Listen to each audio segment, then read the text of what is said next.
오늘 하늘을 바라보는 인생이라는 제목으로 우리 창세기 15장 말씀 가지고 은혜 나누겠습니다. 여러분 혹시 그런 적 없으십니까? 우연히 길을 걷다가 20불짜리 하나 지폐 주우면 어떻게 됩니까? 그 다음부터는 계속 어디만 쳐다보게 돼요? 왜 그렇습니까? 이제 100불짜리 나올 거다 이런 기대감에 계속 그렇죠. 이게 실제로 이런 일이 미국에 있었다고 합니다. 어느 한 소년이 길을 가다가 5불짜리를 하나 주운 거예요. 그런데 그것을 줍고 나서 얼마나 기분이 좋고 행복했는지, 행여나 또 이런 일이 있을까 하다가 땅만 쳐다보며 다녔다라는 거. 그런데 이게 습관이 된 것입니다. 그래서 일평생 동안을 물건을 줍는 그러한 큰 취미를 하며 살았다는 그런 건데, 이 사람이 주운 것을 이렇게 세봤는데 무려 그 단추가 29,500개, 머리핀이 54,100개, 수천 개의 막 동전, 그 외 수많은 자질구레한 것들을 많이 주었다라고 합니다. 그런데 그런 것들을 줍느냐고, 사실 이 사람은 푸른 하늘과 지상의 꽃과 새와 자연의 아름다운 그러한 세상을 볼 그런 기회를 많이 잃어버리게 된 거죠. 그 일생이 결국은 넝마주의 인생으로 끝나고 말았다라는 그러한 이야기입니다. 자칫 우리가 이 세상의 현실에 빠져서 이 땅만을 보고 살다 보면 진정 바라보고 따라가야 할 하나님을 보지 못할 때가 있다라는 거죠. 특히 이 현실의 삶의 문제가 너무 바쁘고 힘들 때면 더욱더 우리 영적인 시야가 좁아지고 점점 더 현실이라는 수렁에 빠지게 될 때가 있다라는 거예요. 그럼 우리 눈앞의 현실은 참으로 답답함이 있지 않습니까? 언젠가 이 지역을 방문하신 그런 분하고 점심을 식사하는데, 이분이 70년대에 이민 초창기에 이게 미국에 이민을 와가지고 40년 넘게 이렇게 이 낯선 땅에서 사신 거예요. 이제 80이 넘고 자녀들이 나름대로 가정을 꾸리고 남부럽지 않은 그런 인생을 살았는데, 그런데 뜻하지 않게 이 막내 아들에게 좋지 않은 그러한 소식이 들려온 것입니다. 갑자기 교통사고가 나가지고 몸이 다치게 된 것이죠. 그런데 더 안타까운 것은 그 아들의 이 둘째 딸이 지체장애로 10여 년 넘게 그렇게 힘겨운 삶을 살게 된 겁니다. 이분이 하시는 이야기가 이렇게 이야기해요. 목사님, 삶에 기쁨이 없다고, 답답한 현실을 보며 하루하루 절망이고 한숨뿐이다, 이렇게 한숨을 내쉬며 신세 한탄하는 걸 들은 적이 있습니다. 그러면 인생을 살아가다 보면요, 종종 길이 막히고 뜻대로 일이 되어지지 않을 때가 굉장히 많죠. 깊은 한숨으로 밤잠을 설칠 때가 너무나 많습니다. 이렇게 삶이 답답하고 뭔가 풀리지 않을 때, 그때 우리는 이 현실이라는, 그리고 나의 상황이라는, 환경이라는 그 현실의 땅만 바라본 채 절망하고 낙심할 수밖에 없는 것이요. 이 답답할 때, 특별히 길이 막힐 때, 뭔가 뜻대로 되지 않을 때요, 이 답답한 현실의 땅만 볼 것이 아니라 여러분, 하늘을 봐야 될 줄 믿습니다. 오늘 권사님이 기도했잖아요. 사방이 막혀도 어디를 보면 돼요? 하늘을 봐라. 현실에 여러분 눈을 들어서 하늘 아버지를 바라볼 때 저와 여러분들 가운데 소망이 있는 줄 믿습니다. 근데 이렇게 얘기하면 꼭 반문하시는 분들이 계세요. 목사님, 다 알아요. 우리도 답답하면 하늘 보고 싶어요. 근데 그게 말처럼 안 돼요. 그렇게 한숨을 내쉬는 분들도 있을 텐데, 여러분, 이와 같이 우리 인생 속에 주어진 이 답답함들, 이것을 풀어낼 수 있는 길이 무엇일까? 여러분, 사람들마다 답답한 그 인생의 문제를 해결하려고 다양한 길을 찾아 나서죠. 어떤 분은 잠시 일손을 놓고 먼 곳으로 여행을 떠나기도 하고요. 또 어떤 분들은 친구들을 찾아가기도 하죠. 그리고 어떤 분들은 또 한 잔 거하게 하고 한숨 주무시는 분도 있을 것입니다. 그러나 이와 같이 현실을 잠시 벗어나는 그러한 일탈만으로 과연 저와 여러분들의 인생의 근본 문제가 풀려질 수 있을까? 저는 그렇지 않다라고 생각합니다. 우리가 잠시 휴가를 떠나고 또 여행을 떠나보면 어떻습니까? 다시 돌아오잖아요. 근데 돌아왔을 때 답답한 현실의 문제가 해결되어 있나요? 그렇지 않죠. 풀려진 것은 아무것도 없고 그대로 있는 거죠. 또 우리가 좀 답답하고 좀 힘들어서 친구들을 만나서 수다 떨면 어떻습니까? 좀 수다 한참 떨다 보면 좀 기분이 좋아지는 것 같아요. 그런데 한참 수다 떨다 보니까 옆에 있던 그 친구가 의도하지 않았지만 엉뚱한 소리 딱 했는데 그 한마디가 또 그냥 가슴에 탁 박혀가지고, 아니 저 인간이 나한테 저렇게 얘기할 수 있어? 이러면서 그 오히려 더 속만 더 쓰리고 상처만 받게 되는 그런 케이스가 굉장히 많지 않습니까? 그러므로 저와 여러분들의 이 답답한 인생의 문제들 가운데 무엇인가 근본적으로 뚫을 수 있는 근원적인 돌파구가 우리에게 필요합니다. 인생에 돌파구가 있어야겠죠. 여러분, 어떤 돌파구를 갖게 되면 저와 여러분들의 답답한 현실을 뛰어넘을 수 있을까요? 오늘 같이 봉독한 본문에 보시면요, 이 아브라함이 겪었던 아주 중요한 인생의 체험이 오늘 본문에 소개되어져 있습니다. 우리가 창세기 12장을 보시게 되면 이 아브라함이 가나안 땅에 들어가죠. 약속의 땅에 들어왔습니다. 근데 여러분, 약속의 땅에 들어왔는데 여러분 좋은 일만 있었나요? 약속의 땅에 들어왔습니다. 말씀 따라왔고요. 축복의 땅, 약속의 땅이라고 하나님이 지정해 주신 그 땅이라 해서 왔습니다. 근데 모든 게 순조롭게 풀리고 풍성한 일들만 있었습니까? 그런 게 아니죠. 가나안 땅에 들어가니까 아브라함이 그곳에서 만난 것이 뭐예요? 극심한 기근 아니었습니까? 그래서 애굽으로 내려가죠. 이 기근을 피하려고. 그랬더니 거기서 또 뭐예요? 이 아브라함이 엉뚱한 짓을 해서 가정이 깨질 그러한 위기를 겪기도 하죠. 그리고 자신에게 하나밖에 없는 이 조카 이 롯과의 재산 분쟁에 또 휩싸이게 되고요. 이제 가나안 땅에 들어온 이후 어찌 보면 지금까지 전개된 이 아브라함의 인생의 여정을 본다면 여러분, 아브라함이 가나안 땅에서의 삶은 그렇게 순탄한 것만 아니었던 것입니다. 그러나 아브라함이 지금까지 겪어왔던 그런 어려움과 어떤 비교도 되지 않는 그와 같은 큰 삶의 현실, 고민거리가 아브라함에게 하나 닥쳐 있죠. 그게 무엇입니까? 아브라함에게 뭐가 없어요? 대를 이을 자식이 없다라는 거예요. 요즘은 물론 그렇지 않습니다만 이 고대 사회에서는 대를 이을 아들이 없다는 것은 큰 약점이었죠.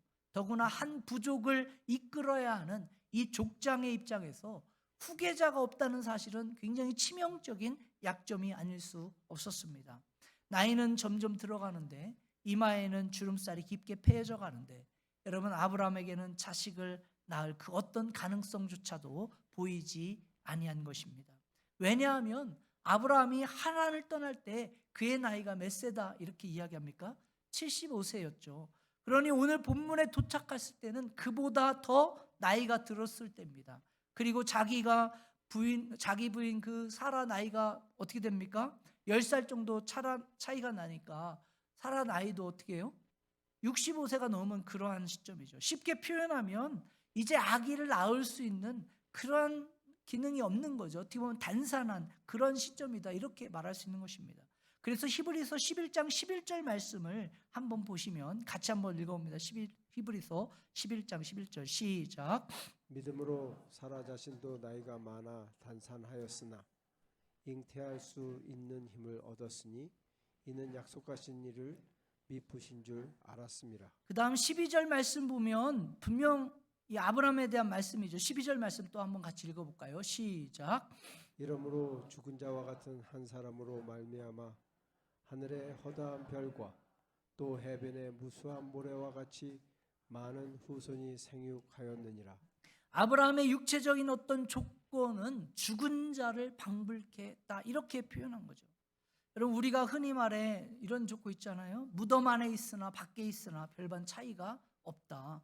이런 거 같은 케이스입니다. 거의 죽은 자와 같은 아무런 생산의 능력을 가지지 않는 이 아브라함과 사라의 현실이죠. 이와 같이 아브라함에게 주어진 여건, 환경, 그런 상황을 본다라면 도저히 이 여건을 풀어갈 수 있는 길이 보이지 않는 것입니다. 답답하고요, 한숨만 나오는 그런 인생인데, 그렇기 때문에 아브라함의 고민은 날이면 갈수록 깊어지는 거죠. 밤마다 아브라함의 마음속에는요, 떨쳐버릴 수 없는 그 답답함이 있었던 것입니다.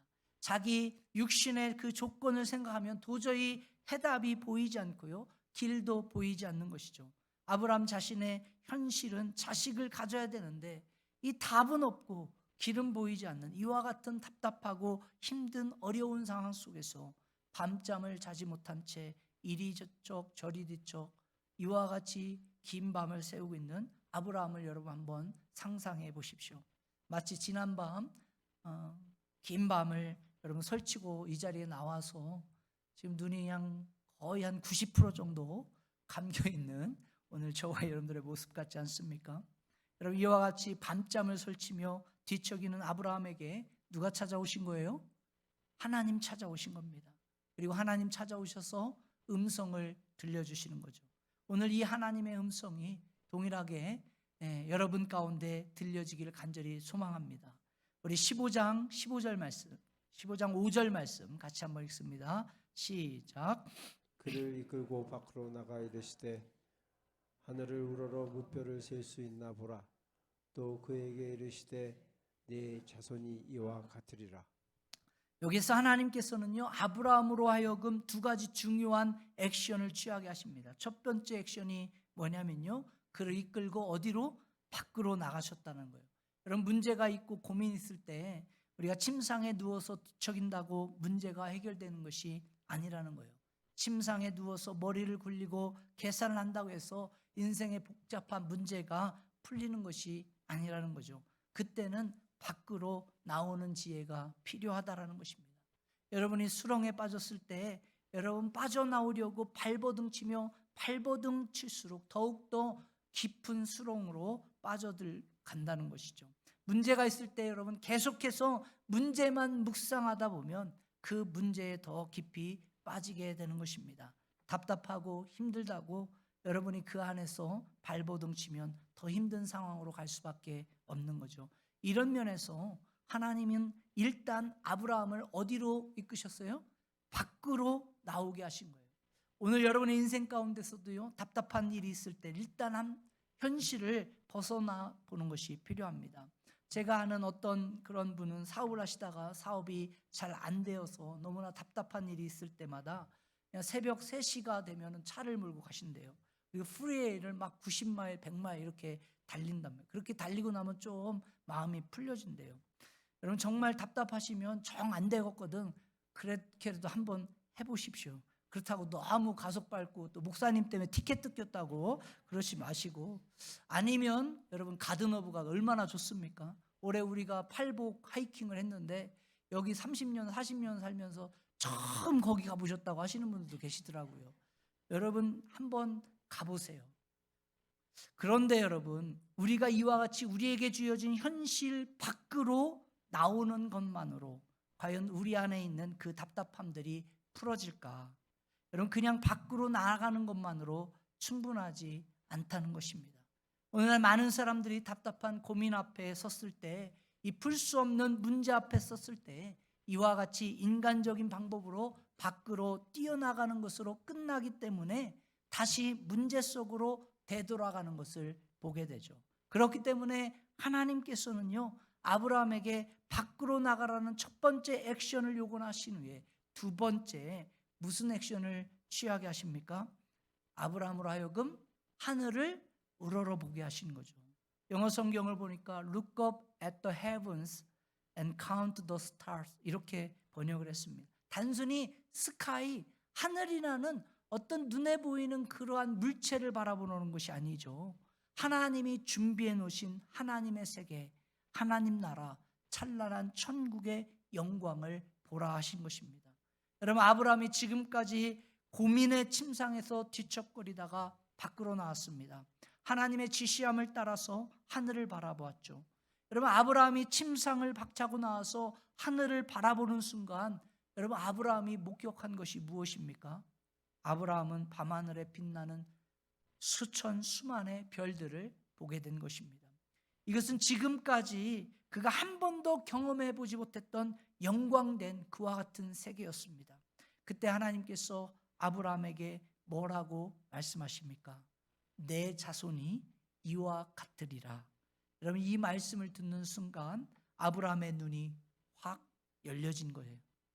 지금까지 좁은 공간에서 방 안에 갇혀서 낮은 천장만 바라보며 한숨만 쉬고 참으로 답답한 자기 현실, 그 문제의 수렁에 자꾸 빠져가고 내가 지금 어디로 가는지 어디로 가야 할지 정 모르는 그런 답답한 아브라함의 인생이었다만, 바로 그 답답한 인생의 한복판에 하나님께서 찾아오셔서 아브라함을 밖으로 이끄시고 어디를 보게 하신 거예요? 하늘을 보게 하신 것입니다. 바로 그때 아브라함이 하늘을 바라보는 순간, 전에 한 번도 경험하지 못했던, 전에 한 번도 볼 수 없었던 영적인 세계가 아브라함의 눈앞에 펼쳐지게 된 것입니다. 답답함에 가려졌던 현실의 눈이 열려지면서 하나님께서 준비해 두신 영적인 세계가 아브라함의 눈앞에 펼쳐지게 된 것이죠. 지금까지 내가 붙잡고 있었던 것들, 이것을 놓으면 나는 이제 끝이다, 나는 죽을 것이다 생각했던 것들, 그래서 날마다 거기에 목숨을 걸고 정말 소심하고 답답한 인생을 살았던 자신의 그 모습을 뒤로하고 하나님께서 준비해 두신 그 찬란한 영적인 세계, 하나님의 나라, 그것이 바로 아브라함의 눈앞에 펼쳐지게 된 것이죠. 마침내 아브라함의 이 영적인 눈이 어떻게 된 거예요? 확 열려진 것입니다. 지금까지 보지 못했던 하나님의 세계를 아브라함이 보게 되는 거죠. 여러분, 이것은 한 사람의 어떤 자손의 문제가 아닙니다. 아들을 낳냐 마냐 이런 문제가 아니었죠. 수천 별과 같은 민족 가운데 주어진 약속을 받은 그와 같은 순간이었습니다.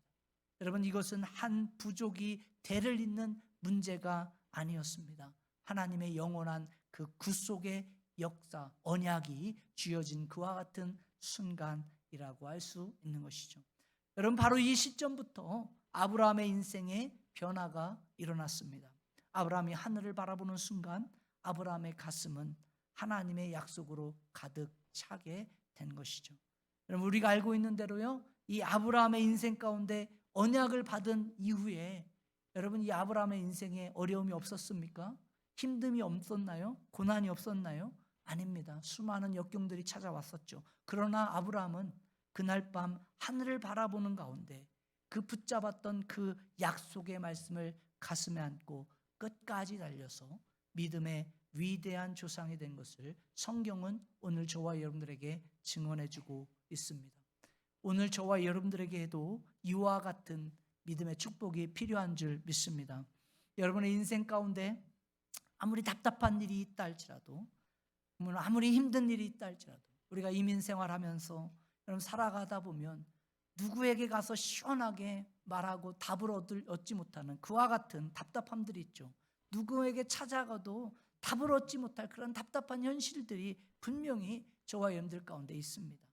여러분, 가정의 문제 때문에 답답한 분도 계시고, 풀리지 않는 그 자녀의 문제 때문에 또 답답해 하시는 분들도 계시고, 때에 따라서는 어떤 신분에 대한 그런 문제, 또 경제적인 어떤 문제, 또한 때로는 관계적인 그러한 문제에 답답해 하시는 분들이 참으로 많은데, 그러나 저와 여러분들의 삶 속에 내 앞길을 가로막는 얽히고 설킨 답답한 현실이 있을지라도 여러분, 거기에 얽매이지 마시기 바랍니다.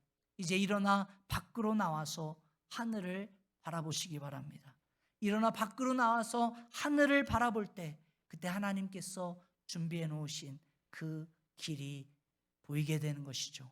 그때 하나님만이 주실 수 있는 찬란한 하나님 나라의 영광된 그 해답들이 오늘 저와 여러분들의 눈앞에 펼쳐지게 되는 줄 믿습니다. 그러므로 사랑하는 성도님들, 아무리 힘들고 어렵더라 할지라도 믿음으로 달려나와서 하나님 바라보라고 하신 그 하나님의 나라, 하늘을 바라보시는 인생 되어주시기 간절히 축원드립니다. 그렇다면 어떻게 우리가 답답한 현실에도 불구하고 하늘을 바라보며 그 영광 가운데 살아갈까? 어떻게 하늘을 바라보는 인생으로 살아갈 수 있는가? 먼저 우리가 하늘을 바라보는 인생 살아가려면요, 하나님을 제대로 먼저 만나야 합니다. 누구를 제대로 먼저 만나야 된다고요? 하나님. 우리가 과거 오랜 시간 동안 여러분들이 교회를 다니고 신앙생활을 했다고 여러분 말을 하지만 진실로 하나님을 만나지 못한 분들이 굉장히 많은 것 같습니다. 우리가 하나님을 아는 것 같지만 제대로 하나님을 모른 채 여러분 교회만 다니신 분들이 우리 가운데도 있을 것입니다. 여러분 우리가 진실로 만나지 못했던 바로 그 하나님을 다시 제대로 만나는 그러한 역사가 있을 때 여러분 저와 여러분들의 인생의 앞길이 열려지고요, 영적 세계의 찬란함을 목격할 수 있는 것이죠. 여러분 다시 1절 말씀 한번 잘 보십시오. 1절 말씀 보시게 되면 하나님께서는 아브라함에게 하늘의 그 별들을 보여주시기 전에 먼저 하나님 자신을 아브라함에게 소개해 주고 있는 것을 보게 되죠. 우리가 아무리 하나님이 우리에게 주시고자 하는 그와 같은 그 축복이, 영광된 하나님의 나라가 찬란하고 위대하고 크다고 할지라도 여러분 우리가 하나님을 먼저 제대로 만나지 않는다면요, 우리에게 주어진 그 축복은 아무 의미가 없게 되는 겁니다. 그래서 하나님께서는요, 그 찬란한 별과 같은 축복을 아브라함에게 소개하기 전에 먼저 하나님 자신이 누구인가를 아브라함에게 소개하고 있는 거예요. 1절 말씀을 같이 한번 읽어보십시다. 시작. 이후에 여호와의 말씀이 환상 중에 아브라함에게 임하여 이르시되 아브라함아 두려워하지 말라. 나는 네 방패요 너의 지극히 큰 상급이니라. 여기서 나는 너의 방패다 라는 이 말은요, 내가 너의 보호자가 되겠다 이런 거죠. 우리 한국식으로 이야기하면요, 내가 너의 백이다 이런 말입니다. 여러분 한국 사람들 얼마나 백을 좋아하십니까? 이 백이 좋아야 출세한다고 하잖아요. 그래서 실제적으로 또 그냥 좋은 백 들고 다니려고 그냥 막 그런 똥 뭐 이런 거 들고 다니잖아요. 그런데 여러분 세상에 아무리 좋은 백을 가지고 세상에 아무리 좋은 백을 찾아도요, 여러분 그 백은 영원하지 않습니다. 한순간에 무너지죠. 백 잘못 잡았다 지금 감옥에 가신 분들이 얼마나 많은지 몰라요. 여러분 그런데 누가 우리의 백이 되겠다는 거예요? 하나님이 우리의 백이 되신다는 거예요. 그러니 우리가 얼마나 막강한 백을 가진 사람들입니까? 뿐만 아닙니다. 내가 너에게 줄 최대의 상급이다. 하나님 자체가 내가 너에게 줄 최대의 상급이다. 이렇게 밝혀주시는 거예요. 하나님 자신이 아브라함에게 주어질 가장 큰 상급이 된다는 거죠. 여러분 하나님께서요, 이와 같은 하나님 자신을 소개하게 된 이유가 왜 그런가 하면 창세기 14장에 보면요, 아브라함을 도와주셨던 그 케이스를 다시 아브라함에게 상기시켜 주는 거예요. 우리 읽지 않았지만 14장 여러분 말씀 보면요, 무슨 내용이냐면 이 소돔 지역의 이야기가 나옵니다. 지금으로 이야기하면 사해 지역 근처인데 여기에 5개 나라가 동맹을 해가지고 연합군을 형성한 다음에 이 소돔을 공격하게 돼요. 여러분 5 부족이 동맹해가지고 연합으로 쳐들어오니 여러분 소돔이 어떻게 됩니까? 그냥 한순간에 그냥 당할 수밖에 없는 거죠. 그래서 성 안에 살고 있던 아브라함의 조카 롯이 인질로 잡혀가게 되죠. 많은 부녀자와 많은 재물을 빼앗기게 됩니다. 그때 아브라함이 어떻게 합니까? 318명의 군사들이 끌고 뒤쫓아가가지고 그 5개의 동맹국을 완전히 전멸시킵니다. 롯을 다시 데려오죠. 그리고 많은 재물도 다시 가져옵니다. 여러분 생각해 보십시오. 이와 같은 일을 행할 수 있었던 것이 아브라함의 전략이 뛰어나고 아브라함이 굉장히 무슨 용맹한 지도자고 어마어마한 능력을 가졌기 때문에 이 5개의 동맹국을 물리치고 승리할 수 있었다라고 여러분 그렇게 생각하십니까? 그렇지 않다라는 거예요. 누가 일하신 거예요? 하나님이 백되어 주셨기 때문에, 여러분 하나님이 아브라함의 방패가 되어 주셨기 때문에 하나님께서 아브라함에게 도와주셨기 때문에 가는. 그래서 하나님께서 지금 아브라함에게 말씀하는 거예요. 네가 경험해 보지 않았냐? 네가 어떻게 그 전쟁에서 승리하게 되는지 네가 경험해서 알지 않았냐? 내가 너의 방패가 되었다. 아브라함아, 네가 그 전쟁 끝에 얻게 될 최상의 상급이 뭐냐? 롯을 다시 찾은 거냐? 수많은 재물을 다시 가진 거냐? 그게 아니다. 네가 얻게 된 최고의 상급은 바로 나다. 하나님 바로 자신 나다. 여러분 이것을 아브라함에게 다시 하나님이 뭐 하신 거예요? 리마인드 시켜주는 거예요. 오늘 저와 여러분들이 이것을 기억해야 합니다. 하나님이 우리가 하나님 앞에 무엇을 구하고 무엇을 원하든지 여러분, 저와 여러분들이 받을 수 있는 최고의 상급이 뭘까요? 최고의 여러분 응답이 무엇일까요? 하나님 자체예요. 하나님 자체가 임재하시고, 하나님이 여러분 내 삶 가운데 함께 하시고, 하나님이 여러분과 동행하시고, 그 하나님 자체가 여러분들의 인생의 주인 되어 주시는 것, 여러분, 이것보다 더 위대하고 큰 축복이 있나요? 오늘은 또 그렇다고 여러분, 없습니다. 하나님이 나에게 오셨다는 그 사실만으로도 이미 우리는 모든 것을 얻은 거예요. 이미 우리 모든 것을 가지고 있는 거예요. 사랑하는 성도님들, 하나님은요, 우리의 방패 되실 분, 우리를 보호해 주실 뿐만 아니라 하나님 자체가 저와 여러분들의 최고의 상급 되어 주신 줄 믿습니다. 그래서요, 아브라함이 이 하나님을 경험하게 되는 순간, 그때 비로소 아브라함이요, 펼쳐진 그 눈앞에 펼쳐진 영적인 세계를 보게 되죠. 하나님이 준비해 놓으신 찬란한 하나님의 나라, 하나님의 축복의 그 세계를 볼 수 있었던 겁니다. 오늘 저와 여러분들 가운데도 이 영적인 눈이 열려지는 게 필요해요. 여러분, 오늘 교회 다니는 많은 분들이 자기 나름대로 하나님을 안다라고 고백을 합니다.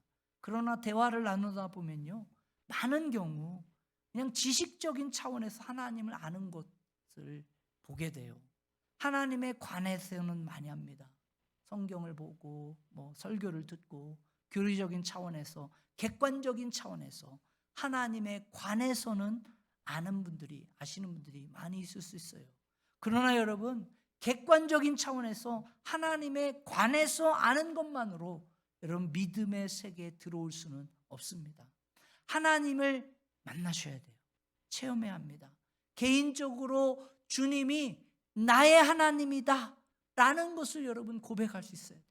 그래서요, 성경은 계속해서 아브라함의 하나님, 요셉의 하나님, 막 야곱의 하나님, 요셉의 하나님 막 이야기하면서, 그게 누구를 이야기하는 거예요? 결국은 그 하나님이 알기들은 잘하셔.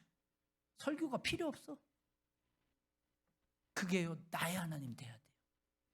그래서요, 나의 하나님이라는 이 고백이 너무나 중요합니다. 나의 하나님이에요. 정말 여러분 인생 가운데 구체적으로 개입하셔가지고요, 능력과 역사를 베풀었던 그 나의 하나님을 만나야 돼요. 그때 비로소 믿음의 세계가 열리고요, 영적인 눈이 열려집니다. 영적인 세계가 무엇인지 알게 되고, 하나님께서 준비해 놓으신 그 축복의 장으로 하나님의 나라를 향해서 달려나가게 되는 거죠. 오늘날 많은 분들이 그냥 교회 마당만 밟고 가시는 경우가 많습니다. 그렇다 보니까 제대로 하나님 만나고 경험하지 못하는 거예요. 마치 얕은 물가에서 그냥 발목만 담궜다 빼는 그런 신앙을 하시는 분들이 굉장히 많죠. 그렇다 보니까 20년, 30년 신앙의 영수는 굉장히 많은데 삶의 열매가 없는 것입니다. 간증이 없어요. 하나님의 놀라운 영적인 세계를 경험하지 못하는 거죠. 사랑하는 성도님들, 그냥 교회 마당만 밟아서는 결코 하나님을 만날 수 없습니다. 깊은 영적인 바다로 들어가시길 주님 간절히 초청합니다. 깊은 은혜의 바다로 여러분들의 인생의 노를 저하시기 바랍니다. 그때 하나님을 제대로 만날 수 있고 살아계신 하나님을 경험하게 되죠. 진실로 살아계신 하나님을 체험하게 되면요, 영적인 세계가 열려지고 내가 상상하고 계획할 수 없던 하나님 차원의 그 놀라운 역사들, 구원의 역사들을 보고 경험하게 될 줄 믿습니다. 우리가 한 걸음 더 나가서 우리가 하늘을 바라보는 인생 살아가려면요, 하나님의 길로 가야 합니다. 어디 길로 가라고요? 하나님의 길로. 먼저 우리가 하나님을 알았다면요, 이제는 하나님이 지시하는 그 길을 수용하고 순종함으로 그 길을 가야 돼요. 하나님의 목적을 향해 바르게 나가야 합니다. 오늘 말씀 2절 3절을 다시 보시면 하나님이 하나님 자신을 소개하자 여기에 대한 아브라함의 반응이 2절 3절에 나오고 있죠. 같이 한번 읽어볼까요? 시작. 아브라함이 이르되 주 여호와여 무엇을 내게 주시려 하나이까? 나는 자식이 없사오니 나의 상속자는 이 다메섹 사람 엘리에셀이니이다. 아브라함이 또 이르되 주께서 내게 씨를 주지 아니하셨으니 내 집에서 길린 자가 내 상속자가 될 것이니이다. 여기에서 하나님의 이름을 부르는 명칭이 굉장히 특별하죠. 뭐라고 했습니까? 2절에 보니까 주 여호와여라고 부르고 있어요. 여기에서 주라고 번역한 이 단어는요, 너무나 유명한 단어죠. 아도나이라는 거예요. 여러분, 유대인들이 여호와 하나님, 이 단어 여호와 하나님, 이 단어가 나왔을 때 그 여호와라는 단어를 쓰는 대신에 이 아도나이라는 단어를 대신 사용합니다. 왜냐하면요, 하나님의 이름을 직접 부르다가 혹시라도 십계명의 세 번째 계명이죠. 내 이름을 망령 때 일컫지 말라라는 그래서 잘못 이렇게 사용할까 봐 두려워가지고 그 하나님이라는 여호와라는 이름을 직접 쓰지 않고 바꿔서 뭐라고 한 거예요? 아도나이, 주다, 이렇게 사용하는 거예요. 제가 알기로는 성경 가운데요, 오늘 본문이 이 아도나이를 소개하는 첫 본문입니다. 여기에서 아브라함은요, 주 여호와라고 중복적으로 표현을 하고 있어요. 일반적으로 킹제임스 버전을 보게 되면 여호와라는 단어를 로드, 주라고 번역을 합니다. 물론 캐피탈 L을 썼겠죠. 대문자를 썼습니다만 여호와라는 말을 주라고 번역을 했는데 오늘 본문은 뭐라고 합니까? 주 여호와예요. 그러니까 이것을 번역하면 어떻게 해야 돼요? 저 지금 무슨 소리 하는 거예요? 하고 쳐다보시면 안 됩니다. 주 여호와인데 여호와를 로드라고 썼으니까 주도 로드고 여호와도 로드면 뭐라고 해야 돼요? 무지하게 어려운 거 질문했구만 제가.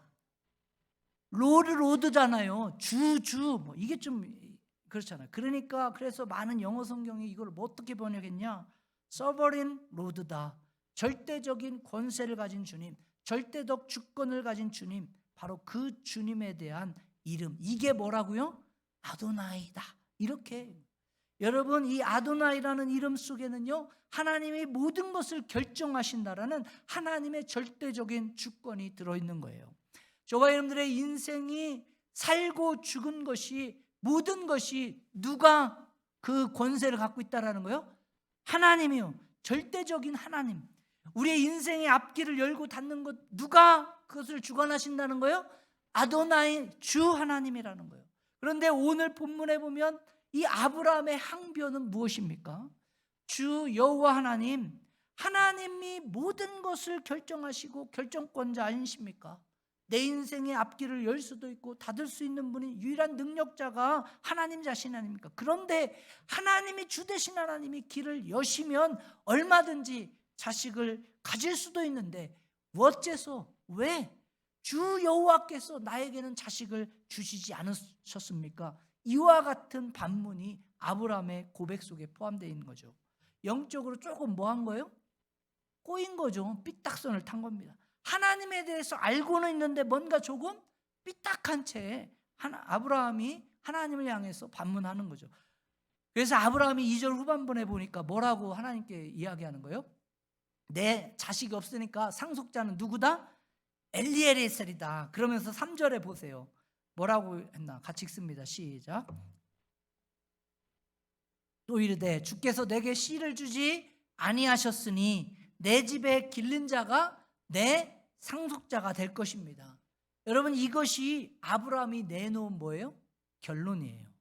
지금 아브라함이 답답한 현실을 맞이했는데 자기 육신의 힘으로는 도저히 풀 수 없는 그 현실 앞에서 아브라함이 선택한 해법, 아브라함이 선택한 길이 무엇이라는 겁니까? 내 집에서 길렀던 엘리에셀을 나의 후계자로 삼겠다라는 거죠. 여러분, 이와 같은 아브라함의 선택에 대해 하나님께서 지금 뭐라고 답하십니까? 4절 말씀 봅시다. 4절 같이 읽습니다. 4절 시작. 여호와의 말씀이 그에게 임하여 이르시되 그 사람이 내 상속자가 아니라 내 몸에서 날 자가 내 상속자가 되리라 하시고. 여러분, 여기에 아브라함이 제시했던 그 선택과 하나님이 제시하는 선택 둘 사이에 이 갈등, 컨플렉이 있는 거죠. 하나님은 아브라함은 엘리에셀을 후계자로 삼겠다 말하고 있는데 하나님은 뭐라고 말씀하십니까? 아니다. 너의 몸에서 태어날 아이가 있다. 너의 몸에서 태어날 아이를 통해서 후사를 삼겠다. 즉 인간의 길과 하나님이 제시하는 길 사이에 여러분 갈등이 일어난 케이스이죠. 여러분 여기에서 어느 길을 택하느냐에 따라 여러분의 인생의 앞길이 달라질 수 있는 것입니다. 여러분 우리 인생 가운데서도요 이와 같은 갈등의 기로에 설 때가 있죠. 나의 생각은 이러한데 하나님의 다른 계획을 말씀하시는 거예요. 나는 이렇게 사는 것이 합당하고 이것이 인생을 잘 사는 인생이라고 그렇게 여기고 살고 있는데 하나님은 전혀 이해되지 않은 방법, 다른 길을 제시하고 가르쳐 주실 때가 있죠. 그때 여러분 누구의 길을 수용하는 것이 믿음의 세계로 들어가는 길일까요? 비록 내 마음에 합당하지 않은 것처럼 보이지만 전혀 나의 생각과 세상적인 관점으로는 이해되지 않지만 여러분 하나님의 길을 억셉트하고 그 길로 순종해 갈 때 여러분 상상하지 못했던 하나님 차원의 놀라운 열매를 맺게 되는 줄 믿습니다. 실제로 하나님은요 이 아브라함을 통해서 누구를 낳게 하십니까? 이삭을. 그리고 여러분 이삭을 통해서 야곱이 납니다. 그리고 그 이후 2000년 후 바로 그 혈통에서 누가 나오신 거예요? 메시아이신 예수 그리스도가 탄생하신 거죠. 아브라함이 볼 때는 눈앞에 보이는 엘리에셀이냐 아니면 하나님의 길이냐 이 두 가지 선택의 길만 있는 것처럼 생각해 봤지만 여러분 하나님은 그렇지 않죠. 하나님은 더 큰 계획을 가지고 더 큰 길을 준비하시고 하나님 차원의 길로 아브라함을 인도해 주신 줄 믿습니다. 여러분 이와 같이 우리가 하늘 보는 인생 될 때 하나님의 준비해 놓으신 찬란한 축복으로 나아갈 수 있는 줄 믿습니다. 마지막으로요 우리가 하늘을 바라보는 인생 살아가려면 믿음의 눈이 열려야 합니다. 뭐가 열려야 된다고요? 믿음의 눈. 우리 5절 6절 말씀 같이 읽습니다. 시작. 그를 이끌고 밖으로 나가 이르시되 하늘을 우러러 무뼈를 셀 수 있나 보라. 또 그에게 이르시되 내 자손이 이와 같으리라. 아브라함이 여호와를 믿으니 여호와께서 이를 그의 공의로 여기시고. 자, 아브라함이 여호와를 뭐 했다고 했어요? 믿으니. 여기에 동그라미 하시고 별표 5개 하시고 이 말씀 여러분 가져가셔야 돼요. 하나님께서 지금 아브라함에게 주려고 하늘의 수만 별과 같은 민족을 준비하셨습니다. 하나님은 정말 아브라함이 상상도 못할 하나님이 준비해 놓으신 어마어마한 그 위대한 계획을 다 아브라함에게 보여주시는. 근데 뭐 하지 않으면, 믿지 않으면 그게 아브라함 것이 됩니까? 아니죠. 아브라함이 그것을 믿는 순간 하늘에 예배되었던 모든 축복이, 모든 하나님의 역사가 누구의 것으로? 아브라함의 것으로 오는 거죠. 실제로 아브라함은요 100세 아들을 얻었습니다. 100세 노인이 어떻게 아들을 낳느냐 자꾸 물어보시는데 저라고 알겠어요? 여러분 이게 믿음의 세계입니다. 이해할 수 없지만 설명할 길이 없지만 하나님이 행하시는 것이 뭐라고요? 그게 믿음의 세계예요. 여러분이 만일 믿음의 눈을 여시고 이것을 보게 되면 여러분 굳이 설명할 필요가 없는 것이죠. 하나님이 행하시는 그와 같은 크신 일을 뭘로만 보여지는 거예요? 믿음의 눈으로만 볼 수 있는 거예요. 여러분이 그 믿음의 눈을 크게 뜨시고 하나님이 지금 무슨 일을 행하시든지 믿음으로 받아서 여러분 주님 앞에 나아갈 때 그게 하나님께서 여러분을 통해 일하시고 그게 여러분들이 누리고 여러분들이 사용할 수 있는 축복이고 은혜고 구원의 역사인 줄 믿습니다. 여러분 우리에게 필요한 것은요 환경의 변화가 아닙니다. 상황의 변화가 아니에요. 저와 여러분들에게 필요한 것은요 믿음의 눈이 필요합니다. 환경은요 좋다가도 나쁘고 나쁘다가도 좋아집니다. 여러분 상황은요 이리 가다가도 저리 가게 되고 저리 가다가도 이리 가게 되죠.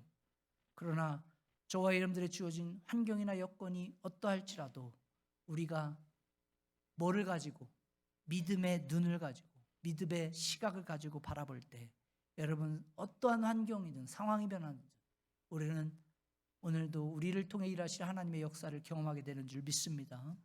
여러분 잘 아시는 중국의 선교사님 중에 허드슨 테일러라는 분이 계십니다.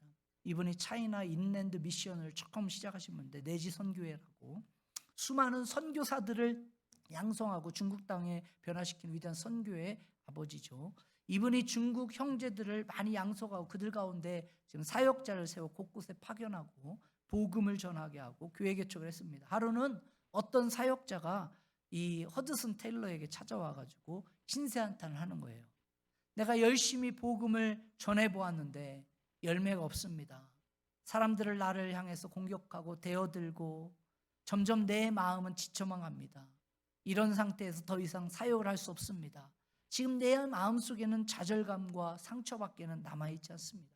그때 허드슨 테일러가 그 형제에게 램프, 호롱불을 들고 이렇게 말해주었습니다. 여러분, 램프, 호롱불 아시죠? 한국식으로 호롱불인데 이거는 뭘로 이게 타게 됩니까? 그 안에 뭐가 있어서? 심지가 뭐에 닿아야지? 기름에 닿아야지 이게 타는 거잖아요. 심지가 타는 거예요. 기름이 이렇게 타들어가면서. 그래서 이것을 소개하면서 허드슨 테일러가 이렇게 이야기합니다. 형제님, 당신이 지치고 좌절하고 절망하게 된 것은 당신의 기름을 태우는 것이기 때문입니다. 당신 자신의 심지를 태우고 있기 때문입니다. 심지가 타니 아프고 연기가 나는 것이죠. 그러니 형제님, 이제 다시 한번 성령의 기름에 당신의 삶을 푹 담그셔서 당신 자신을 태우지 말고 성령이 불타게 하십시오. 그러면 당신도 살고 당신의 사역도 살아나게 될 것입니다. 저는 동일한 도전이 오늘 이 아침에 우리 모두에게 있어지기를 간절히 소망합니다. 우리의 노력으로 내 힘쓴다고 여러분 우리 심지만 불타면 여러분 힘든 거예요. 그러나 여러분 성령 하나님, 성령께 푹 잠기셔서 그 성령의 기름으로 태우실 때 하나님께서 오늘도 저와 이름을 통해 일하시고 역사하시는 줄 믿습니다. 그때 하나님 차원의 놀라운 일들이 오늘 저와 여러분들 통해 펼쳐지는 줄 믿습니다. 우리 하나님은 너를 지키시는 분, 우리 같이 찬양하고 결단 기도하고 하겠습니다.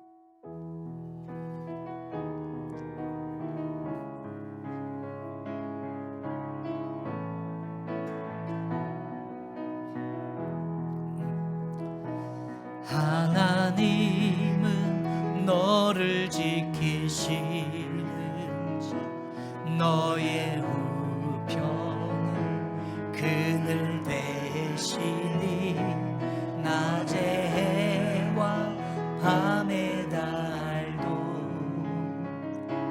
너를 해치 못하는 하나님은 너를 지키시는 자 하나님은 너를 지키시 너의 환난을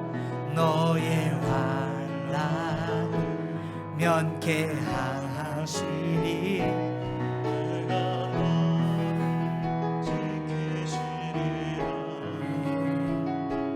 너의 주님을 지키시니 눈을 들어 산을 보라 눈을 들어 산을 보아라 너의 도움 어디서 오나 천지 지으신 너를 만드신 여호와께 눈을 들어 산을 보아라 눈을 들어 산을 보아라 너의 도움 어디서 오나 천지 지으신 너를 만드신 여호와께로다. 우리 함께 잠깐 결단하고 기도합시다. 우리의 삶 가운데 문제는 언제나 있는 것 같습니다. 여러분의 인생을 살아가는 과정 속에 답답한 현실은 결코 벗어날 수 없는 어떻게 보면 필연이겠지만 그러나 우리가 마음의 문을 열고 하늘을 바라보면 하나님이 준비해 놓으신 찬란한 축복의 현장이 있는 줄 믿습니다. 거기에 생명이 있고요, 거기에 소망이 있고 거기에 우리의 참된 비전이 있습니다. 거기에 여러분 우리 모두가 갈구해야 할 참된 평안과 행복이 있는 것입니다. 우리 모두에게 답답한 현실이 있다 할지라도 내가 아무리 몸부림치고 빠져나오려 해도 아무리 노력해도 내 힘으로 벗어날 수 없는 인생의 답답한 현실이 있다 할지라도 오늘 이 시간 믿음의 눈을 열어서 하나님 바라보십시다. 우리를 통해 준비해 놓으신 하나님 자신을 우리에게 내어주시고 내가 너와 함께하고 너를 통해서 크신 하나님의 일을 이루겠다 약속하신 그 약속의 말씀을 붙잡고 하나님 오늘도 주의 역사와 능력 가운데 믿음의 길 걸어갈 수 있게 해달라고 우리 주 한번 힘차게 부르고 기도하며 나가겠습니다. 기도합니다. 주여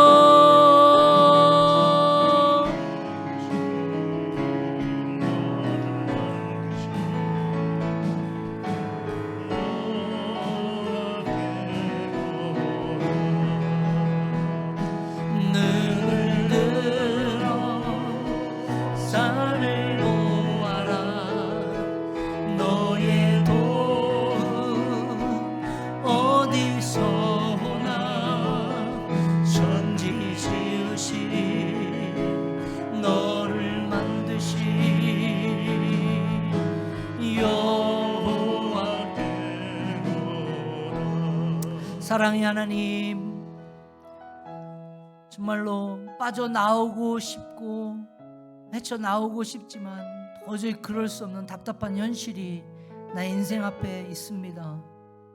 아무리 몸부림치고 빠져나오려 해도 더 깊은 수렁에 빠지는 것과 같은 참으로 답답함이 우리 인생 가운데 있지만 오늘 아브라함이 하늘을 보고 하나님이 주신 음성을 붙잡고 약속의 말씀을 붙잡고 다시 믿음의 길을 걸었던 것처럼 오늘 주신 하나님 말씀 붙잡고 하나님 주신 그 약속의 말씀 붙잡고 믿음의 길 걸어가는 우리 모두가 다 되게 도와주세요. 예수님 이름으로 기도합니다.